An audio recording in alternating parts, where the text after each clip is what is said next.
Hi, I'm Wendy McDonald, agronomist for Western Manitoba with Manitoba Pulse and Soybean Growers. Hey, it's time to shake, rattle, and roll. And today we're talking peas and desiccation and harvest timing.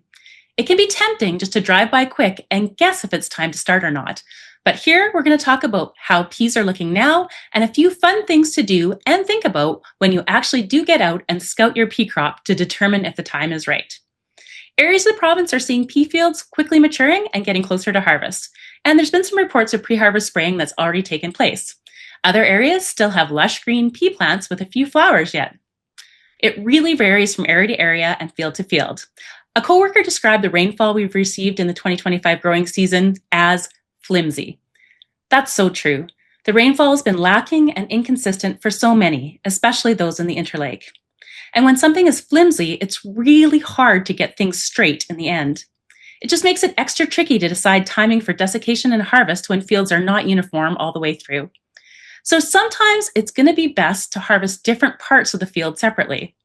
Green areas likely held on to more available water and had better nobulation or rooting depth.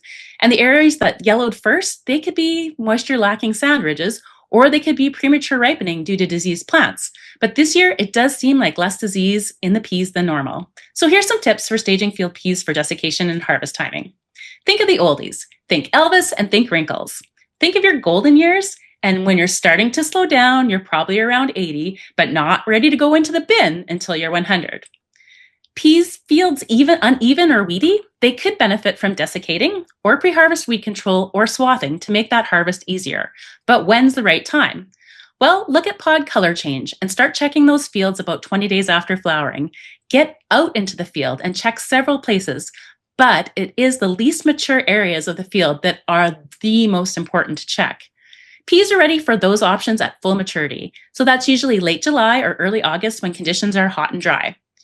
80% pod color change, 80 to 90% leaf dry down with at least 75 to 80% of the plants in the whole field golden brown, and that seed moisture is less than 30%.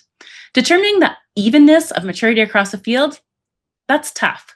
But by using a drone or standing on the tailgate or slowly cruising by, that might help. And know the stage of your peas. You have to examine those plants and note the differences from the bottom to the top. Imagine dividing that plant into thirds, as if they had knees, a tummy, and a head, if that helps. Then comes the fun part, ripping, shaking, and squeezing. I said Elvis, but what I really wanted you to think about was shake, rattle, and roll. The oldies I'm talking about are the oldest peas in your field, and those are the ones in the pods on the bottom 1/3 of your plants. Imagine from their knees down. We need to rip those pods off down there, shake them, and we need to listen. The peas in those pods should rattle around and then move up to their tummy area. The pods here should be yellow outside, rip them open, and the peas inside should be yellow too. Move to the upper pods near the head part, and these pods should be wrinkled and feel like an orange peel. Rip them open, and their seeds should have just a hint of color change. Squeeze those peas between your finger and your thumb, and they should split evenly under the pressure. That's how you know it's time to roll across the field with a sprayer or swather. If seeds in the upper pods squash rather than split, then it's too early. Harvest time, 100% of pods golden brown, 100% of the leaves dry down, and the top pods all have yellow seeds. Overall seed moisture, less than 20%, and 16% is considered dry. So shake, rattle, and roll your way over to this week's Bean Report newsletter on manitobapulse.ca for more information. Thanks, I'm Wendy, and like always, it's been a pleasure.